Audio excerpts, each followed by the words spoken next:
caso aqui vai aparecer para a gente ver? Não. As perguntas, né, que da outra vez não apareceu, né, dos ouvintes. Vamos lá, gente. Ok, podemos abrir? 2, 3. Atualizando página, vai entrar ao vivo.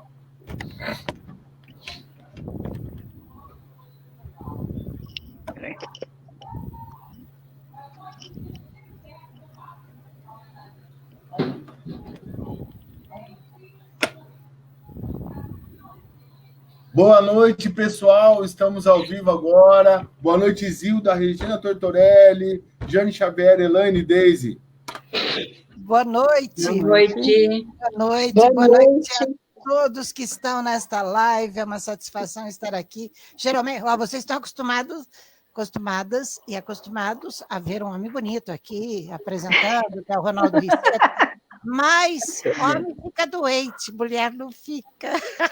Então, eu estou aqui com o imenso prazer para substituí-lo e com imensa responsabilidade, porque o Risseto, eu sou fã do Risseto, o Risseto é muito capaz. Sim. Eu sou Isilda Alves, eu sou jornalista e desde 2002 pesquiso e escrevo sobre dependência de drogas.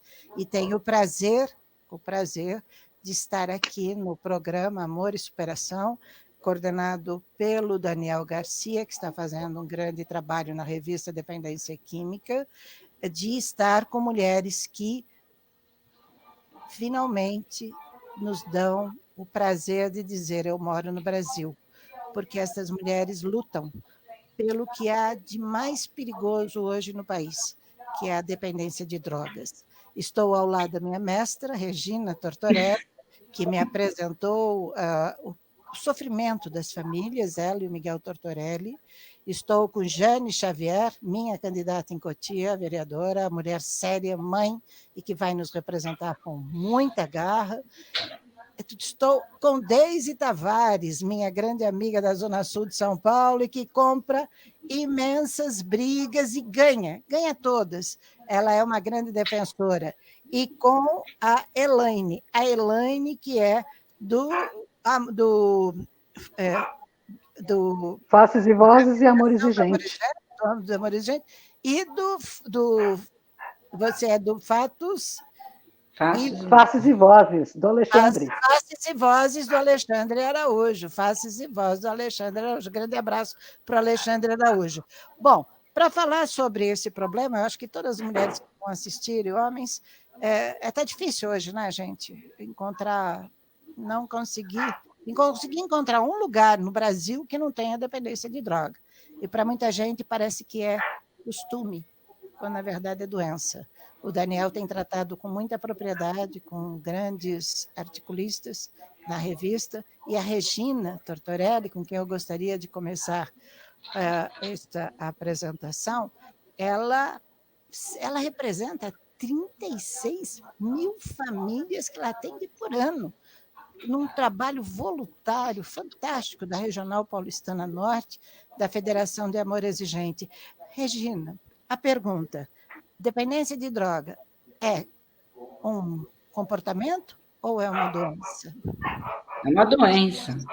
E já está comprovado há muito tempo que é uma doença pela Organização Mundial da Saúde, né? E é uma doença que chega rapidinho e demora muito para ir embora. O caso mais gritante que você já presenciou, porque você atende estas famílias, faz um trabalho fantástico, você acolhe, você abraça, você ouve essas famílias, orienta e resolve, né? As pessoas confiam em você. O caso mais gritante que você destacaria destes 3 mil atendimentos que vocês fazem por mês na região norte de São Paulo, e com uma capacidade que deveria ser exemplo para o governo do Estado de São Paulo. Sem ser o meu? O meu também foi complicado. Por favor, mas você que escolhe o que você vai contar, porque todos os casos parecem iguais, mas o que mais te emocionou e chegou no seu coração? falando de mim, eu tive, assim, uma dificuldade muito grande com a minha filha, que foi ela ter morado na rua por 7 meses e estava grávida do meu netinho mais novo, que hoje tem 10 anos. Então, para mim, isso foi, assim, praticamente igual a quando ela começou a usar drogas, quando eu descobri que ela estava usando drogas. Então, foi muito difícil, ela foi uma fuga, ela fugiu de uma comunidade e ficou morando na rua. Então, para mim, foi muito difícil.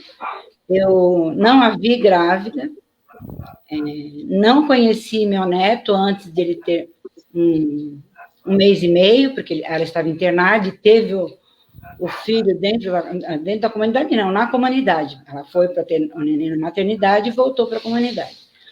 E era uma comunidade longe e que eu não fui. Naquele momento, eu não estava preparada para enfrentar aquela situação. Então, essa foi uma situação muito difícil para mim. E uma outra situação que não é minha, mas que também me tocou profundamente, foi uma mãe que frequentava o grupo a mando do juizado de menores, né? Como é que chama? Não é juizado, Ele estava apreendido e a mãe frequentava o grupo. E aí ele saiu, a mãe parou de frequentar. Aí ela voltou para o grupo. Só que ela voltou pedindo ajuda, para nós ajudarmos, que ela precisava internar o menino e ela não queria que ele fosse para a Fundação Casa. E nós arrumamos, a Isilda, inclusive, participou disso, não sei se ela lembra. Nós arrumamos, mas ele foi preso antes de ser internado, de novo, na Fundação Casa. E teve uma rebelião no dia seguinte que ele estava internado e ele morreu dentro da Fundação Casa. Então, foi uma coisa que me chocou muito. Era um menino jovem, os pais eram jovens, tinham um outro filho, uma menina menorzinha. E eu me lembro, como se fosse hoje, a Maria e o Nivaldo, eles ficaram arrasados. Não deu tempo deles salvarem, eles achavam, né?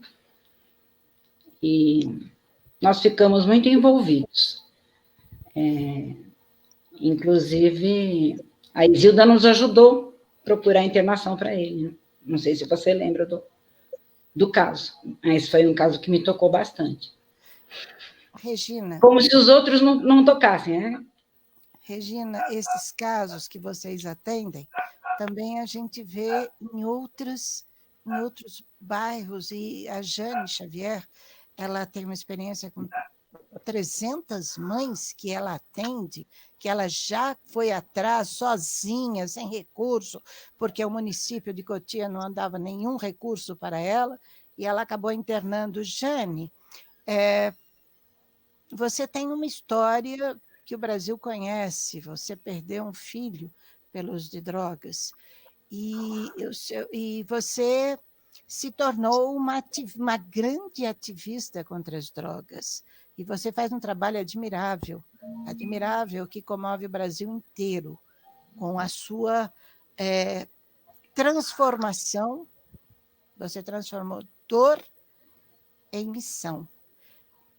Como é que é isso, depois de perder um filho, você achar forças para conseguir salvar vidas? Boa noite, Jane. Muito obrigada por você estar aqui. Obrigada, Isilda. Boa noite a todos. Boa noite, dona Regina, Elaine, Deise, querida Isilda. Sou sua fã. Bom, não é fácil. É uma luta muito grande, né? O que menos a gente espera na nossa vida é perder nosso filho. Principalmente para as drogas. E o pior de tudo, né? Pela sociedade considerado como louco. E tudo que eu fiz desde 2010 até 2017 foi por amor ao meu filho, foi por ele e vai ser em memória dele, né? Isso vai perpetuar o resto da minha vida. Ainda é difícil, sempre que eu tento falar um pouco dele, eu não consigo segurar as lágrimas. Toda a vida eu tento ser forte, não chorar, porque em cada canto da minha casa, ele está atrás de mim, como sempre, né? Meu material de trabalho, a minha direção para nunca eu me perder da minha conduta, da minha ética e do meu amor ao próximo. E assim, eu digo que Deus esteve dentro do meu coração o tempo todo, a minha fé foi muito grande, porque logo que eu perdi meu filho por um descaso de uma UPA despreparada, falta de uma estrutura melhor, né? Eu achei que eu tinha que morrer junto com ele. Mesmo eu tendo 4 filhos, tendo 3 netos, mas ele era aquele que era o especial porque era o que precisava de mim a todo instante. Era o único que, mesmo quando internado, me ligava e falava para mim: mãe, bença. E aí surgiu uma oportunidade na época, né, de um programa do Ivanildo de Andrade, o Tocando em Frente. Eu entrei como voluntária nesse programa. E aí, como estava muito recente, muitas mães me pedindo socorro, eu me via naquele desespero de ajudar cada filho daquela mãe, porque eu imaginava meu filho naquele filho. Do jeito que eu ficava desesperada em resolver a situação, em pedir socorro e ser atendida, eu imaginava essas mães também. E com isso eu fui conseguindo arrumar vagas, eu fui conseguindo conversar com comunidades terapêuticas, pedir vagas no social, eu fazia uma anamnese dessa família para ver as condições, porque, poxa vida, quando a família é carente, as portas se fecham, até pela rede pública. A falta de informações para essas mães são muito grandes, e muitas delas são leigas no assunto, né? Quando acontece, que nem aconteceu comigo, do meu filho entrar no uso das drogas, onde é que a gente vai procurar ajuda se não aparece na TV assim, olha, se seu filho usa droga, o hospital tal está dando atendimento? Não tem. Então, eu fazia uma peregrinação no site para saber onde que eu podia arrumar vaga para internação.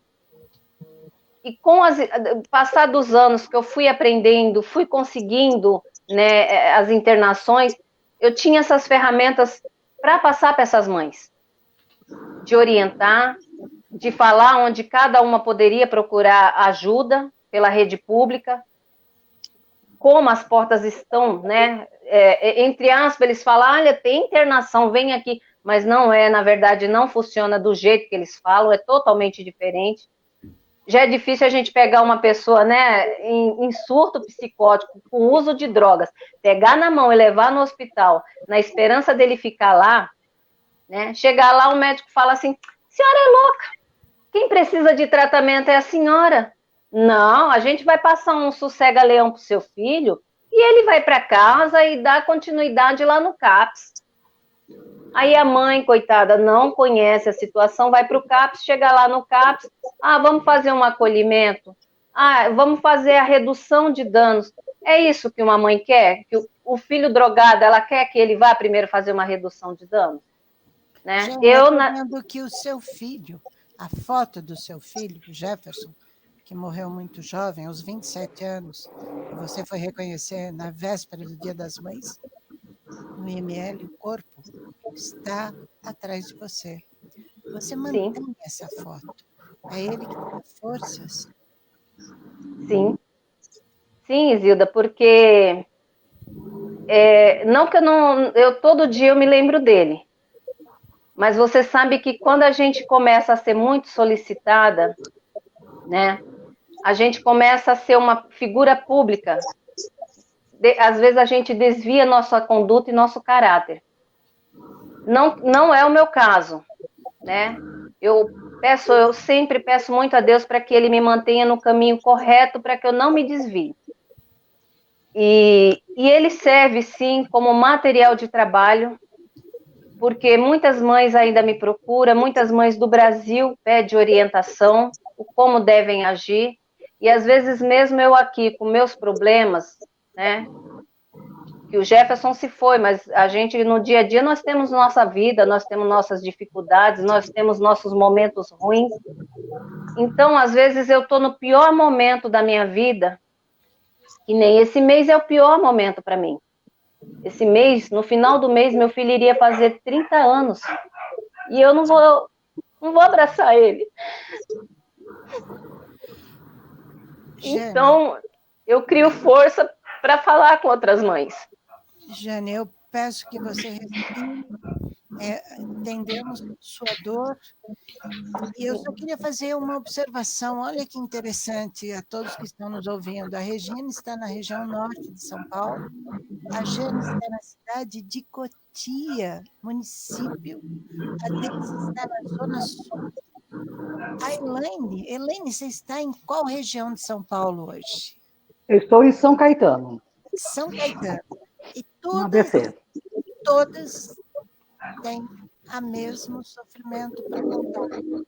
É uma epidemia, Deise Tavares. Isilda, por favor, Isilda, eu peço que você aumente um pouco o volume do seu microfone, tá um pouco baixo, Isilda.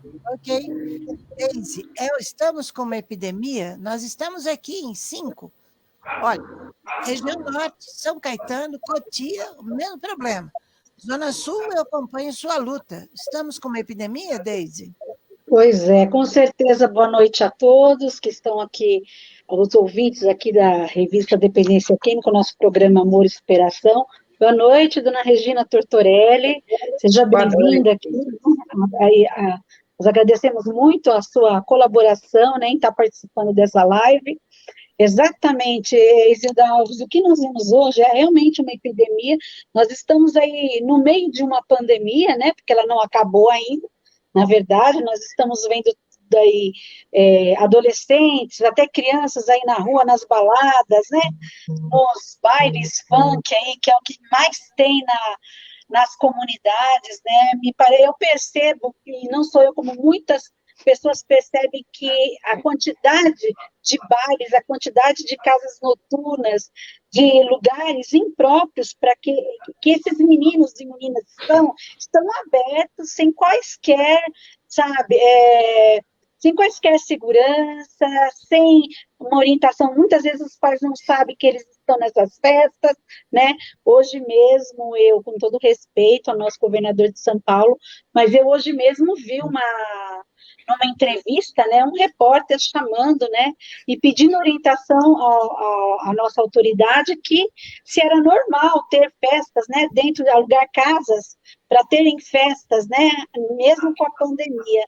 E, para minha surpresa, eu acredito que ele tenha se enganado, eu não sei, ele mesmo citou que está autorizada essas casas a fazerem festas, né? Ele mesmo citou. Então, eu acho assim, muitas vezes, e na sua grande maioria, não há fiscalização, é muito pouca, né? E lá entram jovens de 14, 15 anos nessas festas, muitas vezes os pais vão levar e eles não sabem que esses jovens estão lá dentro, né? E aí eu estou vendo o depoimento da Jane, o depoimento da Regina, com todos esses problemas, quantas milhares e milhares de famílias no país inteiro estão passando por tudo isso, né? E assim, por desconhecimento e por desconhecimento de uma parte da sociedade, né? Esses pais, eles não têm uma orientação, eles não têm cursos de prevenção, são poucos os cursos de prevenção, muito difícil entrar nas escolas, né? Muitas vezes nós temos aí cursos de prevenção, mas especificamente para as famílias, nós estamos aí em falta, né? Infelizmente, e é muito desagradável que os pais não tenham orientação. Eu acho que a orientação tem que vir desde o nascimento, né? Para que isso realmente não aconteça, os pais saibam lidar com esse tipo de comportamento dos filhos, né? Os filhos vêm já com toda essa tecnologia, com tudo isso que carrega, que nós estamos carregando nos ombros aí, e assim, realmente impressionante a falta de conhecimento dos pais. Veja bem, eu não estou colocando a culpa nos pais. Nós tivemos alguns casos aí de meninos e meninas desaparecidas, que tem muito, né? Infelizmente, muito, e uma grande maioria é por uso de drogas, né? Desaparecem, depois de quantos dias vai achar esses meninos até na Cracolândia. Nós tivemos muitos casos, né, de mães que precisam de escolta para entrar lá dentro, que todo mundo sabe como que é. Então, é muito difícil, muito complicado. Agora, vejam bem, um recado que eu dou para as famílias. As famílias, elas se sentem culpadas depois que elas começam a conhecer, né, como elas teriam que fazer, Não existem culpados, né? O padre Haroldo falava muito. Não existem culpados, né? É só amor. Então, nunca é tarde para nós conhecermos grupos de apoio, para nós participarmos de grupos, de instituições, pessoas que conheçam o que é dependência química, que saibam como que é ser codependente desses filhos, né, desses cônjuges também, porque nós também temos esposas aí sofrendo, né, com seus esposos, seus parceiros, por conta da dependência. Quando a gente fala que a dependência não é só droga ilícita, nós estamos falando de bebida alcoólica, que é uma droga pior que todas, que é a que leva ao uso de outras substâncias ilícitas, ao narguile, que é mortal, e as pessoas estão morrendo com doenças, câncer, garganta, língua, esôfago, né? Mortal, tabaco é mortal. Então, exato, gente, por favor, não se sintam culpados. Procurem, busquem ajuda de pessoas que realmente entendem como vocês têm que agir em caso de comportamento. E não tenham medo dos seus filhos, eles não vão largar vocês. Os pais falam assim.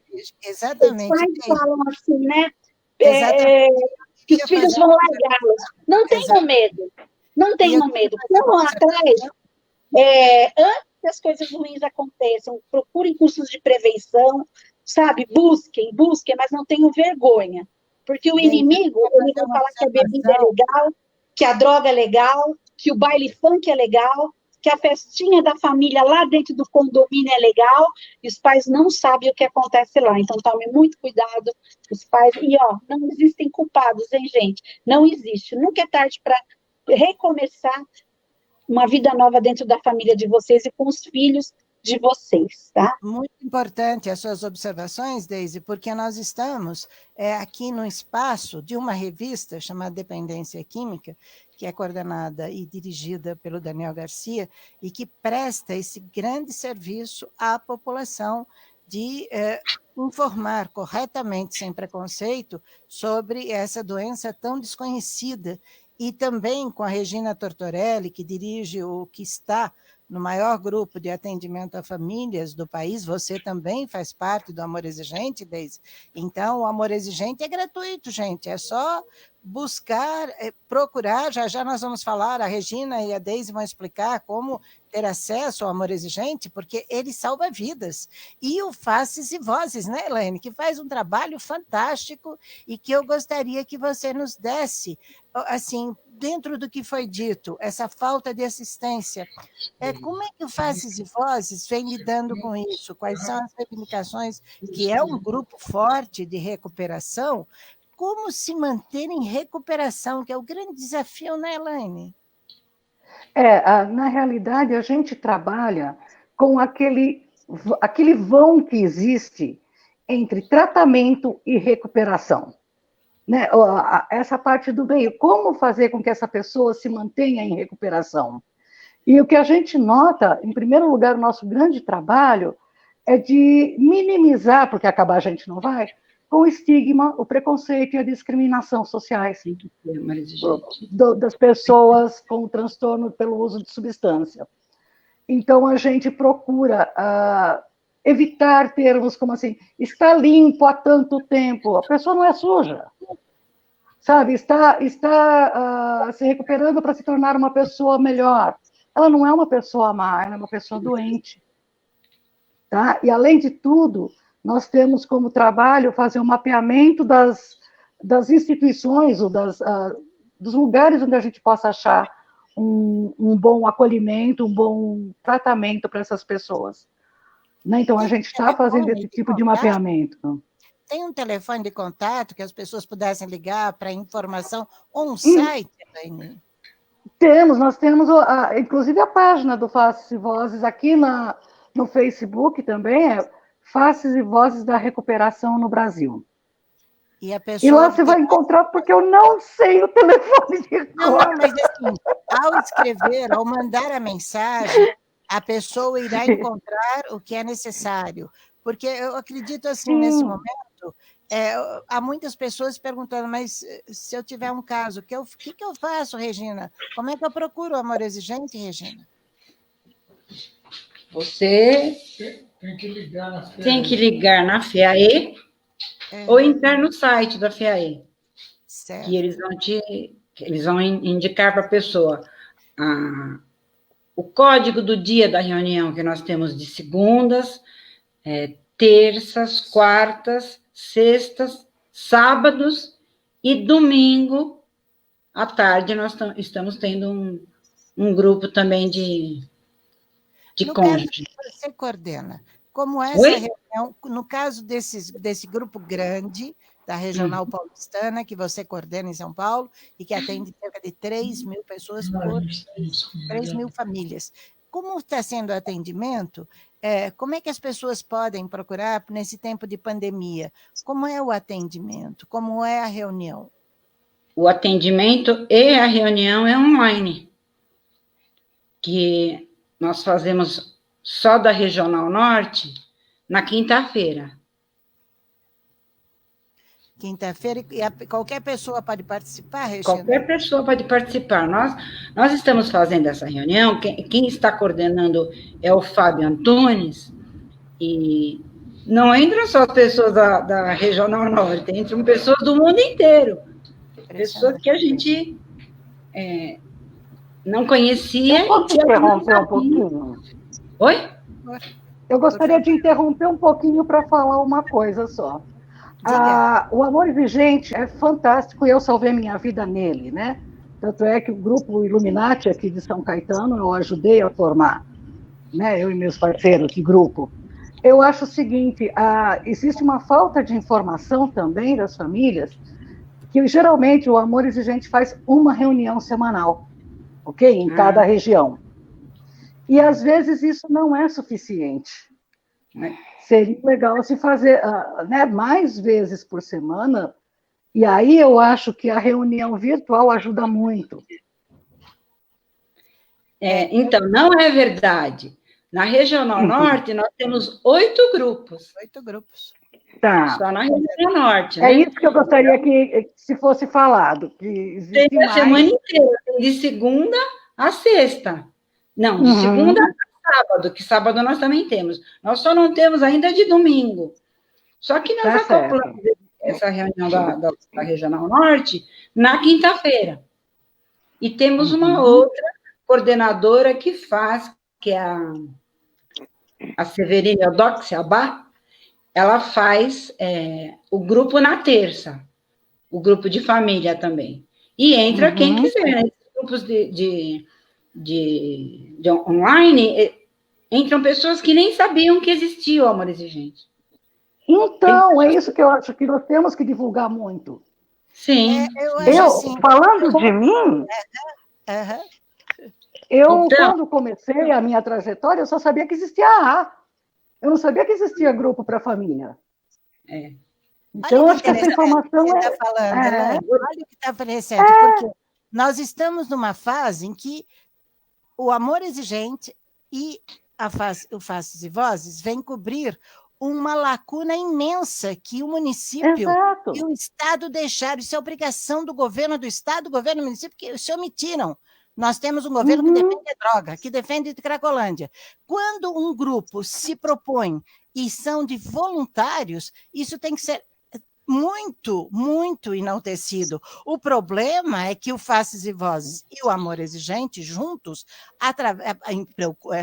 enfrentam a grande dificuldade de quem fala contra as drogas. A imprensa não dá espaço. a imprensa não dá espaço e vocês ficam fazendo trabalho de formiguinha e salvando vidas. Eu tenho acompanhado o trabalho do Fábio Antunes, é impressionante o número de pessoas. Eu tenho acompanhado o trabalho do Daniel Garcia na revista, é impressionante o número de pessoas que necessitam. Então, eu acho que é o momento de valorizar isso e de se criar mais espaços, que não é muito fácil.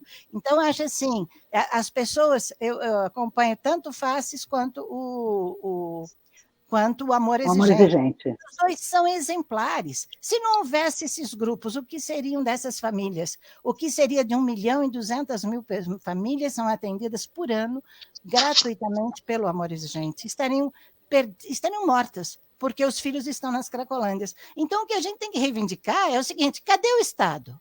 Nós pagamos imposto para quê? Cadê o município? Cadê o município? Não é brigar entre os grupos voluntários, que são pessoas que doam suas vidas. É cobrar do prefeito. Nós estamos com um novo com eleição aí, vamos cobrar, porque isto que vocês estão falando, quer dizer, a gente vê também no trabalho da Jane, no trabalho da Daisy, que são pessoas que se doam para isso. Isso que é fantástico, isso que é maravilhoso, porque vocês estão salvando vidas e estão unindo famílias. E eu gostaria, assim, de usar esse espaço importantíssimo que o Daniel nos possibilita para mostrar às pessoas que estão nos assistindo o seguinte: nós estamos vendo no Congresso o Paulo Teixeira, que é um deputado do PT, o Luciano Dutti, que é um deputado federal do PSB, propondo um PL, um projeto de lei que quer plantar maconha em todo o país para fazer até alimentos. E ele está usando as famílias como se o canabidiol, a única molécula salvadora, tal. Isso já está na farmácia, desculpa. Remédio para essas crianças. Isso já está legalizado. Então, eu gostaria de saber da opinião de vocês. Esses deputados, Paulo Teixeira, Luciano Dutti, PSB, PT e PSOL, que estão pregando isso no Brasil todo, porque tem interesses da indústria, sim, da maconha, que está lá dentro do Congresso, isso eu vi, como repórter eu vi. Eu gostaria de saber a opinião de vocês. Maconha, Regina Tortorelli, quantos casos de maconha aparecem e gravíssimos no Amor Exigente? Muitos casos, gravíssimos. Temos mães que frequentam o grupo que os filhos ficaram esquizofrênicos, né? Famílias, né? Eu digo, né? O pai e a mãe, a gente fala subiu todo mundo. A gente fala da mãe porque a mãe é que toma a frente, toma a decisão de participar de um grupo, procurar ajuda para resolver o problema do filho. E nós temos os casos dos meninos que ficaram esquizofrênicos por conta da maconha, que era só maconha. É um menino esquizofrênico. Oi? Gente, o que é essa doença esquizofrenia que tanto se fala? Mas o que acontece com a pessoa que está esquizofrênica? A pessoa esquizofrênica fica no limite... Posso falar? Pode. Posso falar? Então? Só a Regina complementar, eu já passo para você. Tá. Ela fica no limite da realidade com aquilo que não é a realidade, né? Ela tem um limite. O esquizofrênico fica nesse limite. E ele, muitas vezes, não consegue voltar. E só maconha. Quem pediu a palavra foi... A Jane. Foi eu. A Jane. Bom, nessa parte eu posso falar com precisão sobre a esquizofrenia, porque o meu filho adquiriu a esquizofrenia pós fumar maconha, né? Com quantos anos, Jane? Com quantos anos? Com 17 para 18 anos. Quem ofereceu? Amigos de infância, tá? Amigos de escola, criados juntos. E eu vou te falar mais. Começou o seguinte: meu filho tinha problemas de dores de cabeça, porque ele tinha problema de visão.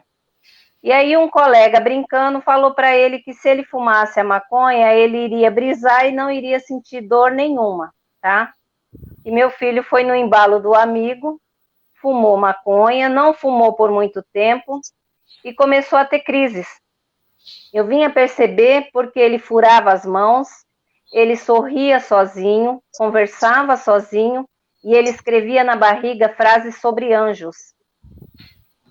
E aí foi que eu vim a descobrir que ele estava usando drogas, até então eu não sabia. E quando ele teve as internações, o médico fez um teste que eles, na época, eles chamavam de teste de Hershey. E o doutor falou para mim que meu filho estava com esquizofrenia paranoide, né? A esquizofrenia paranoide, ele tem mania de perseguições, ele não assistia TV, não mexia em internet, porque ele dizia que os personagens saíam da tela para voar em cima dele. Ele ouvia vozes, então ele sentia desejo de andar noite e dia, no calor, no frio, ele não sentia nada. E ele dizia que ele andando no meio das avenidas, o barulho, né, dos transeuntes, dos carros, se misturavam às vozes, né, de comando.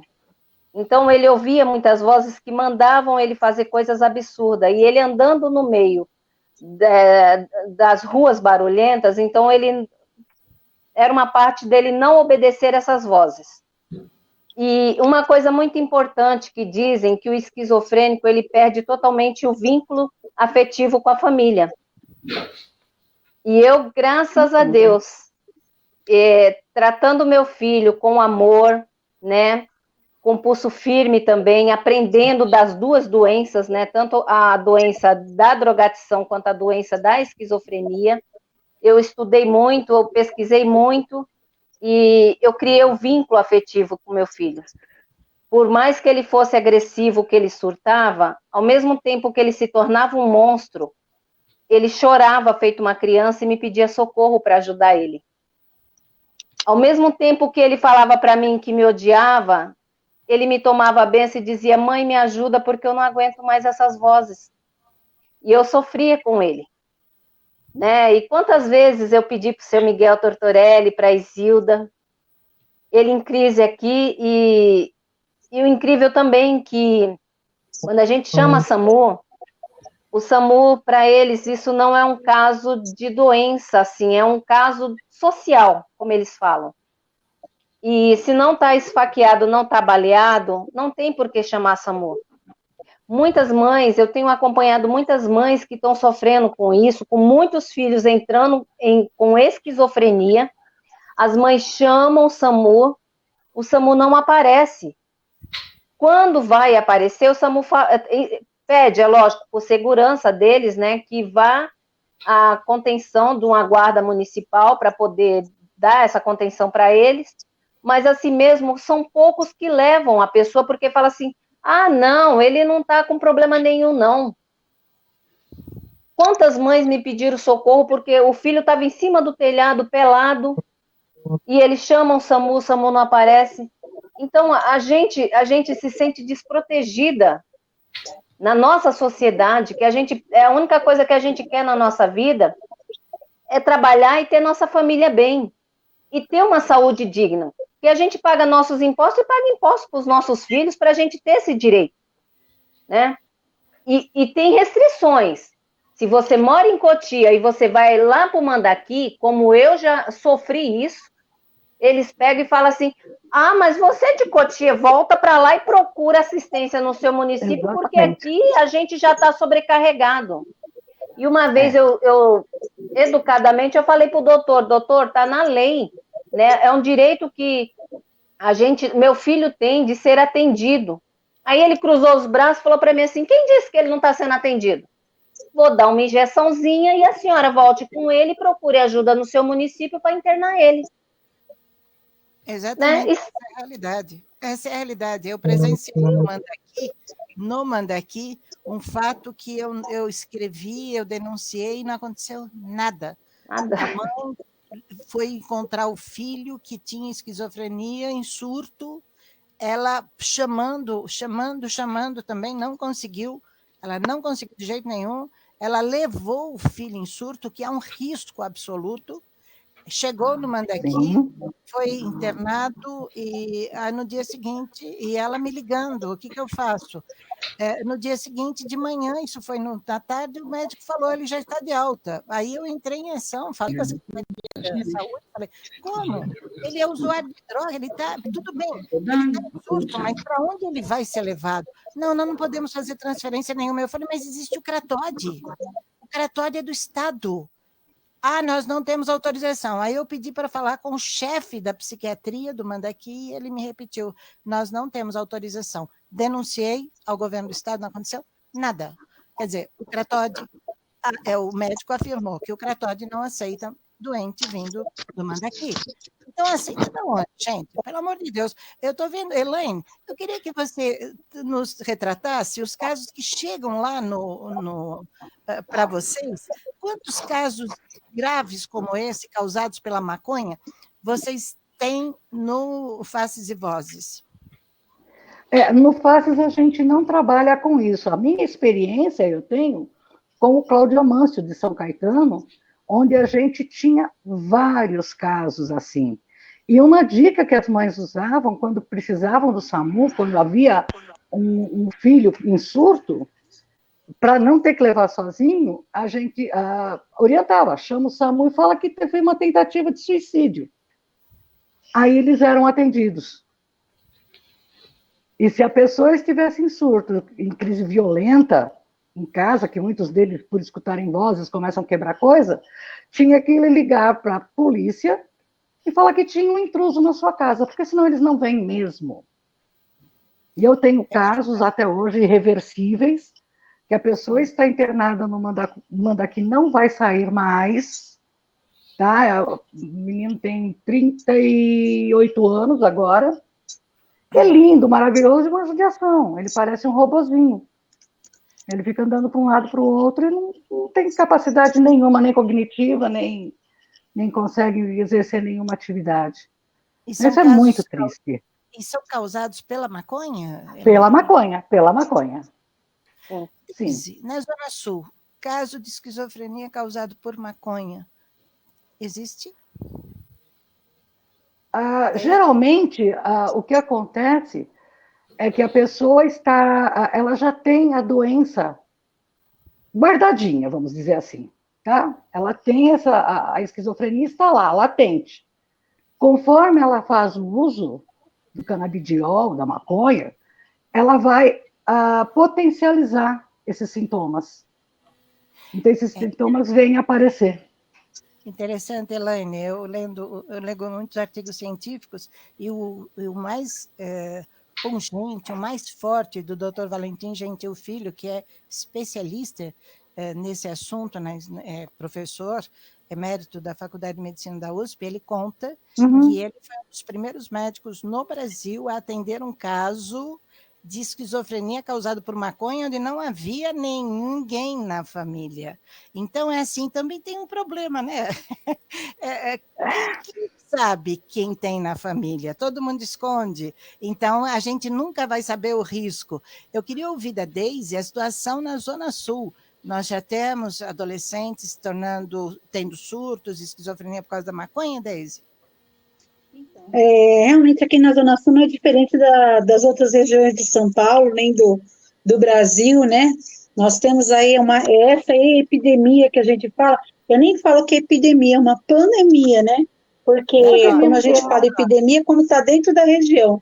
Pandemia quando é avassaladora, ela pega o país inteiro, o mundo inteiro, então nós estamos dentro de uma outra pandemia, que é a dependência química, né?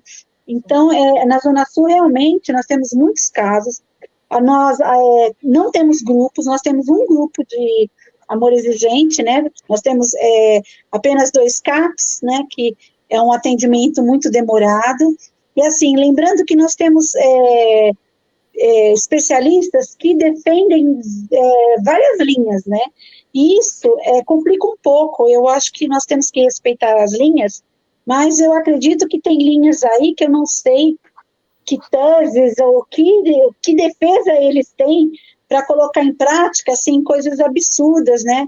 Alguns até são a favor da liberação, nós temos o pessoal da redução de danos, que é outro absurdo, né? Então a gente tem que respeitar as linhas aí diferentes de abordagem, né? O município de São Paulo, a maioria do pessoal que trabalha, né, nos equipamentos públicos, a linha é da redução de danos mesmo, né? Nós sabemos disso, então temos aí vários olhares, né? E eu acredito que é por isso que as pessoas não se entendem, e está na hora de todo mundo se entender, conversar, entrar num acordo, né? E não achar que só um é o certo, só o outro que é o certo, né? O fulano que tem nome lá e que é o correto, e os grupos de apoio, e o pessoal voluntariado que trabalha nesses grupos aí, né? Pessoal que dá o sangue há mais de 40 anos, muitas pessoas, né? Então, assim, eu acho que está na hora de reconhecer esses profissionais voluntários, apesar de não serem especialistas, eles praticamente quantos anos estudaram, fazem leituras, participam de palestras, cursos, né? E você vai nos departamentos públicos, eles mal escutam as pessoas, né, dos grupos de apoio. Então, eu acho que isso é um entrave muito grande dentro dessa situação que nós estamos enfrentando, inclusive dessa PL, né, que peço a Deus que ela não seja aprovada, essa PL 399 está aqui em 2015, que realmente está empenhada aí. Nós temos aí uma grande número de políticos, de pessoas aí, sabe, a favor, sendo que, como a Isilda falou, o remédio já está na farmácia, pois o governo federal já foi assinado no início do ano, né, essa liberação. Então, não tem cabimento, eu realmente não entendo. Quanto à esquizofrenia, realmente, quem usa maconha por tanto tempo, ele fica esquizofrênico e ele tem uma série de comportamentos que ele precisa ser tratado, e muitas vezes acontece de não ter mais tratamento, né, para esse indivíduo, para esse adolescente. Bom, agora eu queria mudar um pouquinho de assunto, né, nós falamos sobre a maconha, e eu queria saber da Regina Tortorelli mais um pouco sobre a codependência da família, né? Como que foi para vocês? Me conta um pouco, como foi quando vocês conheceram que vocês também estavam com um comportamento que precisava ser ajustado, que eram codependentes, que tem famílias que não aceitam essa palavra codependência, né? Eles não imaginam que eles também estão doentes, né, emocionalmente e de comportamento, né, fazendo tudo que os adultos pedem, passando a mão na cabeça, uma linguagem popular. Então, como foi para você, Regina, essa questão da codependência e conhecer, e como que você faz, como que você lida com a sua codependência no seu dia a dia? Porque a codependência também não tem cura, tá, gente? Você tem que estruturar e se organizar e você saber lidar com ela. Então, é igual a dependência química, tem recuperação. Então, eu gostaria que a Regina Tortorelli, por favor, contasse para nós como foi essa experiência da codependência. Para mim foi muito difícil, a codependência. Eu sofri muito, a minha filha já estava na faculdade quando eu descobri, também me culpei bastante no início, e aprendi que a codependência a gente só consegue tratar junto, só consegue tratar com grupo de apoio, trocando experiências, trocando informações e aprendendo. É óbvio que todos os dias você aprende uma coisa diferente.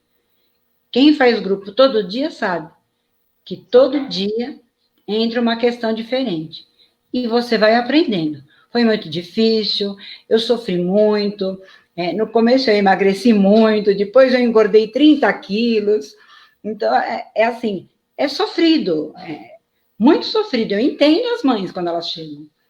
E, inclusive, o nosso grupo, você sabe, né, Deise? Os nossos grupos são os grupos chamados, os grupos do abraço, porque nós recebemos a pessoa, nós abraçamos a pessoa, nós falamos... Agora faz muita falta para nós, né? Nós falamos para a pessoa, deixa eu te amar enquanto você não consegue se amar. Porque a gente também não se ama no momento que a gente descobre dos filhos da gente. A gente não se ama, a gente perde o amor por nós mesmos, a gente começa a não se cuidar, a gente começa a pirar, né? Nós piramos quando nós descobrimos, né? E para mim foi muito demorado, demorou muito para eu entender que eu era uma codependente e que eu precisava tratar minha codependência. Então, eu participava dos grupos de apoio, eu ia no psiquiatra e no psicólogo. E, por fim, continuei no grupo de apoio e até hoje estou. Meus filhos, eu tenho 2 filhos que foram usuários de droga, meus filhos estão em recuperação, e quando eles estão em recuperação, como você mesma disse, Deise, nós ficamos em recuperação também, né? Nós aprendemos a lidar com aquela dificuldade. Às vezes eles falam algumas coisas que nos magoam, mesmo em recuperação, porque eles não têm mais aquele afeto, aquele carinho que eles tinham, eles mudam, né? Então, a gente fica realmente perdido, porque hoje já não fico mais, hoje já aprendi que põe um gole de água na boca, né? E fica com ela na boca. Quando passar aquele momento, você engole, antes não. Então, a gente costuma dizer também que falar é prata e ouvir é ouro. Então, eu fui muito ouvida pelos meus acolhedores, né? Foi muito gratificada naquilo que eu estava procurando. Não deixou de ser difícil.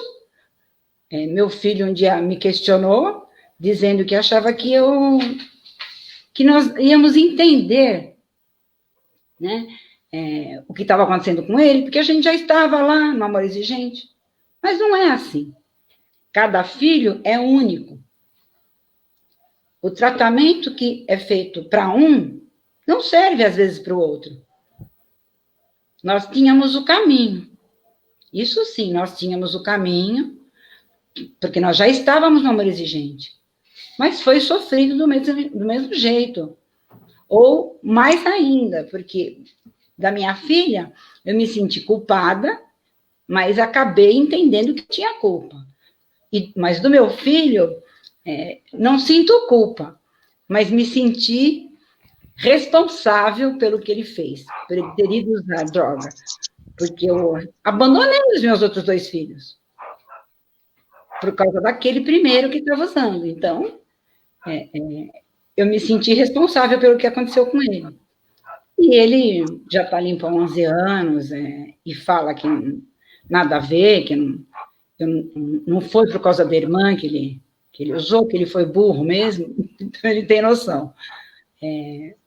Mas a minha filha, infelizmente, ou felizmente, não sei, ela tem um comportamento que não é o condizente, não é um normal. Como a dona Mara fala, não, gente, os nossos filhos são 3 pessoas. Uma pessoa antes de usar droga, uma pessoa durante o uso de droga, e uma pessoa quando para de usar droga, ela é uma outra pessoa. Às vezes muito melhor do que era antes, e às vezes pior. Ou às vezes mais ou menos. Eu amo a minha filha de paixão, amo os meus netos, aquele então que eu conheci depois de 1 mês e meio, eu sou apaixonada por ele. Mas minha filha ficou com alguns problemas cognitivos. Então, não é uma boa, não se recupere e tudo bem, acabou o problema. Não é assim. Se recupera, sim. Alguns ficam ótimos, outros não. Quantas pessoas foram atingidas na sua família pelo uso de drogas dos seus filhos? Então, a gente está acostumado a ouvir que são de 4 a 5, né? Não é verdade, são mais pessoas, porque tem envolvimento da avó, envolvimento da tia, no caso da minha filha mais velha, o envolvimento do filho, que sofreu muito, né? do meu neto mais velho, tem 20 anos hoje. Então, não são só 4, são no mínimo 10 pessoas em volta da gente ali. Porque aí entra o seu genro, aí entra sua nora. Então, uma família inteira. São 10 pessoas. A minha família hoje nós somos em 11. Mas no começo nós éramos em 10. Então, atinge 10 pessoas, no mínimo. Nós estamos a 5 minutos do término dessa live, que parece que passou em minutos, porque as histórias são dramáticas. Mas eu gostaria muito de enfatizar 2 coisas. Primeiro, pedir a cada uma de vocês, com essa história de vida, essa experiência, esse doar, vocês fazem o Brasil que a gente quer, da solidariedade, de se doar ao outro, de dar ao outro o que ele não encontra na rede pública, e é de a beleza inconfundível. E eu gostaria que vocês dessem uma palavra de esperança, porque o Brasil atravessa a pior crise. A da dependência. Palavra de esperança, por favor. Tá. Existe a recuperação enquanto a vida, há esperança. Né? Nós não podemos abandonar os nossos filhos, os nossos entes queridos, às vezes marido, às vezes irmão, não podemos. É muito difícil, não é fácil você recuperar um filho. É muito difícil, mas não é impossível. Então, não desista do seu filho. Continue lutando por ele. E o telefone da FEAE é 019 2519 6555. Para vocês ligarem e saberem os dias de grupo e os horários. Vamos repetir o telefone. Vamos. 019 2519 6555. É o telefone da FEAE. A Tirinha vai atendê-los lá com muito amor e carinho e vai passar para vocês os dias e os horários. Opa, já está aí na tela. O Daniel é mais rápido que nós todas aqui. 1925 1965 196555. Elaine, uma palavra de esperança. Você que vive esse drama todo dia. Não? Então, 19, não tem problema. Seus microfones. Você também tem que falar da sua experiência, porque você viveu tudo isso com a gente, Zilda. Eu sei. Mas vamos lá, Elaine. Você está sem som. Então, enquanto você arruma o seu som, a Jane. Jane, uma palavra de esperança. Acho que agora foi. Dá uma olhadinha. Foi, Elaine, por favor. Então, o que eu quero dizer é o seguinte: tem 2 coisas muito importantes que a gente precisa dizer agora.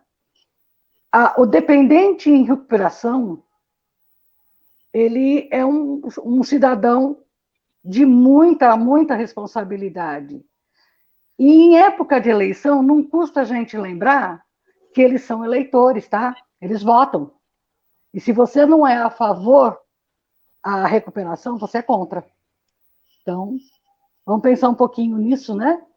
E quanto à recuperação em si, de nossos filhos, de nossos entes queridos, existe saída sim. Nós conseguimos, não foi fácil, não é simples e não é rápido. Mas se você tiver persistência, a gente consegue tomar posse da nossa vida de novo. Basta a gente ter um pouquinho de persistência. Obrigada e boa noite. E o apoio da Face de Voz, que é fundamental para os recuperados. É muito importante. Da maior importância, Elaine. Jane, uma palavra de esperança, por favor. Bom, eu digo para todas as mães, todas as mulheres, para todas as famílias do Brasil todo, primeiramente, ter fé. Segundo, procurem um grupo de autoajuda. Recebam isso de cada uma de nós. Porque se você nos procura cada grupo e você se sente bem, você cria força para lutar, para ajudar o teu familiar que está no uso das drogas. Se você se entrega, você vai embora e ele vai continuar aí usando.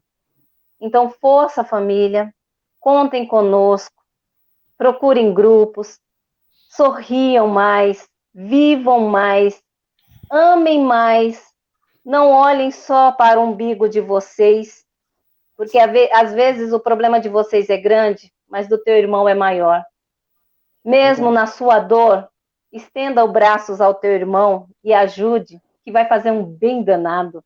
E vocês vão se sentir muito bem, espiritualmente, fisicamente. E sintam-se amadas e abraçadas por todos nós do grupo do Amor Exigente. E as mulheres que estão falando aqui, é fantástico. Elaine, Regina, Jane e Deise fazem isso diariamente com pessoas que elas não conhecem, mas que por amor elas fazem com o coração. Deise, sua palavra de esperança. Uma palavra só, vou falar rapidinho então. Hoje está fazendo um ano que meu esposo faleceu e foi levado pela dependência química. Exatamente hoje, nós estamos aqui na live. Perdemos ele pela dependência química, né? Uma história muito longa, um dia aí eu vou contar para vocês. Contei para vocês no programa passado um pouco. Hoje está fazendo um ano. Vou dizer uma coisa para vocês: grupo de apoio é um remédio espetacular para nós ficarmos bem. Fui codependente, ainda sou codependente, eu tenho 2 adolescentes e um neto pré-adolescente, e eu vou falar uma coisa para vocês: dependência química não é brincadeira, tá? Se vocês têm filhos, eu faço um apelo para vocês: vigiem, observem o comportamento, cuidado, porque vocês, pais, vocês são os exemplos para eles. Vocês são os exemplos para eles. Cuidado, ninguém leva ninguém a nada. Então, mesmo assim, redes sociais, o que tem de jovens sendo influenciados por redes sociais? Pelo amor de Deus, vamos vigiar, vamos cuidar. Não fiquem achando que tudo é moderninho, que a sociedade, que tudo é normal para a sociedade, por favor.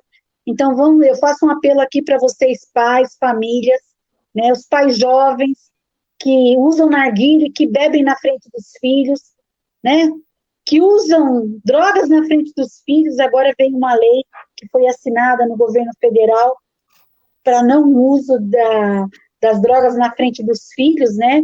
Tem uma lei agora que a pessoa vai sofrer uma sanção, e eu li a sanção e ainda achei pouco, porque a pena tem que ser maior para todo esse tipo de envolvimento da dependência química. Então, por favor, busquem ajuda, busquem grupos de apoio.